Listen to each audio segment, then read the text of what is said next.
मेरा पीछे जो वीडियो थी उसमें कुछ एकदम कैमरे पे गलत बटन दब गया, तो आगे हम कंटिन्यू करते हैं। बात कर रहे हैं अशोक के अभिलेख। अशोक के जो अभिलेख है उनको पढ़ने का जो कार्य है वो 1837 और 38 में जेम्स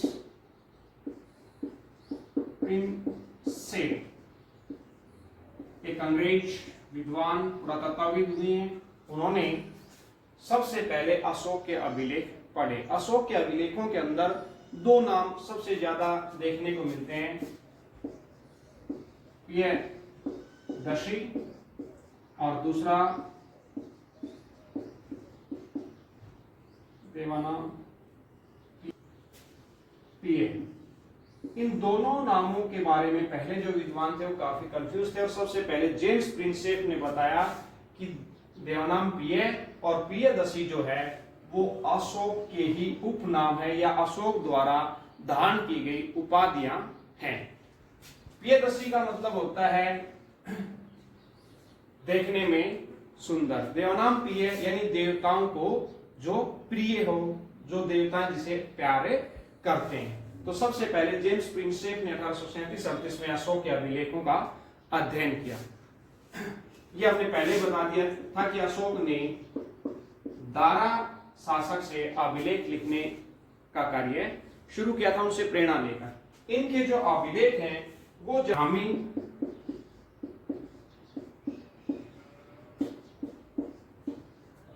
ख्रोस्टी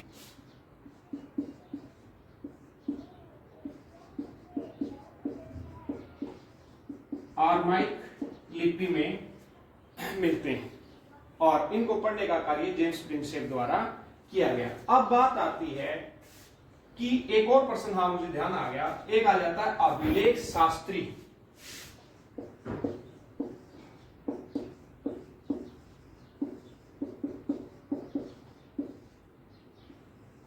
अभिलेख शास्त्री से आपका क्या अभिप्राय? तो हमने बताया था कि कठोर सतह पर खुदे लेखों को अभिलेख कहते हैं, और इन अभिलेखों का अध्ययन करने वाले व्यक्ति को अभिलेख शास्त्री कहते हैं। और कई बार अभिलेख शास्त्री की बजाय आ जाता है अभिलेख शास्त्र, यानी वह शास्त्र या वह विषय जिसमें अभिलेखों का अध्ययन किया जाता है उसे अभिलेख शास्त्र या अभिलेख शास्त्रा के नाम से जाना जाता है। अब हम बात करते हैं अशोक के 14 अभिलेख हैं जो चट्टानों पर खुदे हुए, जो कि हमें मुख्य रूप से 8 स्थानों से मिले हैं। 14 अभिलेख 8 स्थानों से मिले हैं। इसके अलावा हम देखते हैं 7 स्तंभ लेख और 4 लघु स्तंभ लेख भी हमें मिले हैं। मुख्य रूप से अभिलेख है। इसके अलावा भाबरू अभिलेख भी अशोक का एक महत्वपूर्ण अभिलेख है। अब हम सीधे अपने मेन क्वेश्चंस पे आते हैं, जो कई बार 4 नंबर में आपसे पूछ लिया जाता है। वो प्रश्न क्या है? अभिलेखों के ऐतिहासिक महत्व।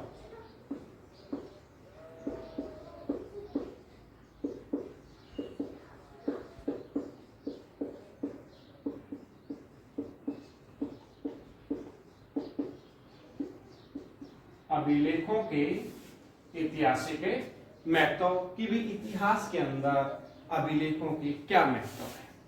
तो पहले आप इसकी वही भूमिका बनाओगे कि कठोर स्तर पर लिखे हुए लेखों को अभिलेख कहा जाता है। भारत में सर्वप्रथम अभिलेख लिखने का जो कार्य है वो अशोक द्वारा किया गया था। इनके ऐतिहासिक महत्व का वर्णन इस प्रकार है।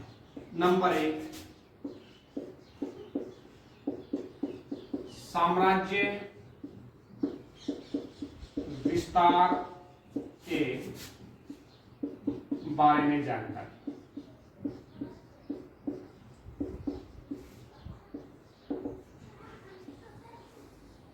साम्राज्य विस्तार के बारे में जानकारी। अब आप थोड़ा सा वर्तमान समय के परिदृश्य में आइए। आज आप पूरे हरियाणा में घूमोगे तो आपको जो होर्डिंग्स हैं या किसी भी सरकारी बिल्डिंग्स की हम बात करें वर्तमान समय की, तो ज्यादातर आपको अभी माननीय मनोहर लाल खट्टर के पोस्टर दिखाई देंगे।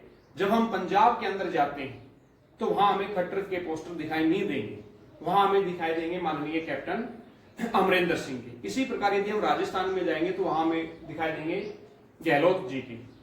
इसका मतलब क्या है कि इन पोस्टरों का एक स्थान से दूसरे स्थान पर बदल जाना क्या दिखा रहा है?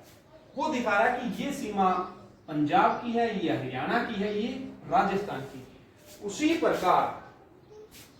उसी प्रकार जिन जिन अक्षेत्रों में जिस जिस राजा के अभिलेख प्राप्त होते थे, उससे यह पता लगता था कि उस राजा के राज्य की सीमाओं का विस्तार किस दिशा में कितना है। उसके बाद सीमा विस्तार के बारे में पता चलता है। जैसे कि यदि हम बात करें अशोक के राज्य की, तो अभिलेखों के माध्यम से हमें पता चलता है कि अशोक का जो साम्राज्य था वो काबुल तक फैला हुआ था। इसी प्रकार में मैसूर तक और पूर्व में तक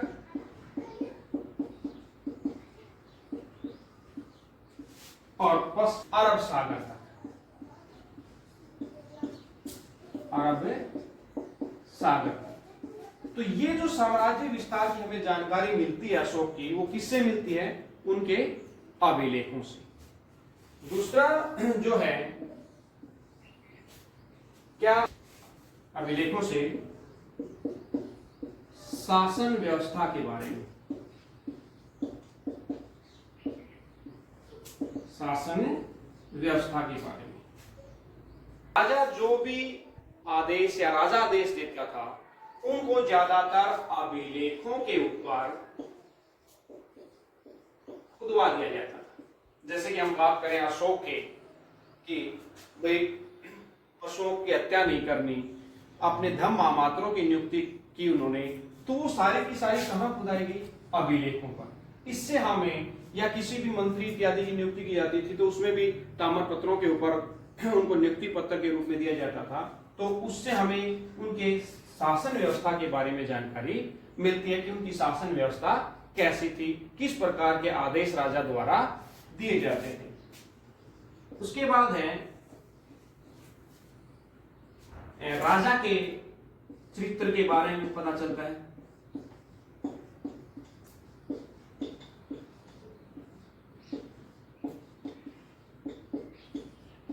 राजा के चरित्र के बारे में कि भाई जो व्यक्ति अभिलेख खुदवा रहा है वो किस प्रकार के आदेश दे रहे हैं। जैसे कि हम खासकर विशेष रूप से अशोक की बात करें तो अशोक ने अपने अभिलेखों में शिकार के ऊपर, मदिरापान के ऊपर, इनके ऊपर रोक लगाई, जिससे पता चलता है कि अशोक जो था वो अहिंसा वादी राजा था, जिसके चलते उन्होंने शिकार इत्यादि के ऊपर रोक लगाई, मांस के खाने के ऊपर रोक लगाई। स्वयं अपनी जो शाही रसोई थी उसमें भी उन्होंने मांस के पकवान के ऊपर पाबंदी लगा दी थी, जिससे हमें उसके चरित्र के बारे में पता चलता है।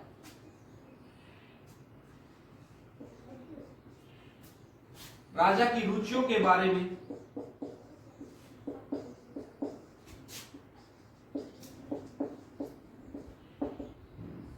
अभिलेखों से हमें राजा की रुचियों के बारे में भी पता लगता है कि भाई राजा किन किन चीजों के अंदर रुचि रखता था। जैसे यदि हम बात करें अशोक की तो हमें पता चलता है कि अशोक की जो रुचि थी वो बौद्ध धर्म में थी। ठीक है, तभी उन्होंने अनेकों अभिलेख खुदवाए और बौद्ध धर्म के प्रचार और प्रसार के लिए धम्म महामातों की नियुक्ति की। इसके अलावा कि विदेशों के साथ संबंध कैसे थे।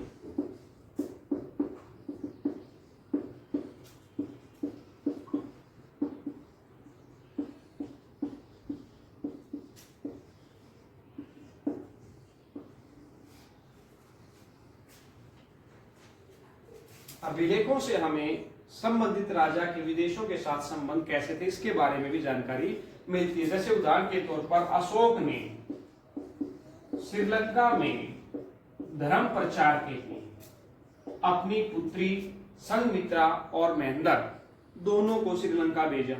इसकी जानकारी हमें अभिलेखों से पता चलती है। अब हम किसी भी देश के अंदर धर्म का प्रचार किस देश में कर सकते हैं जिसके साथ हमारे संबंध अच्छे हैं। उदाहरण के तौर पर आज हम पाकिस्तान में जाके हिंदू धर्म का प्रचार प्रसार नहीं कर सकते क्योंकि हमारे संबंध अच्छे नहीं है। तो इससे पता लगता है कि श्रीलंका के साथ उस समय अशोक के संबंध अच्छे थे। इसी प्रकार सीरिया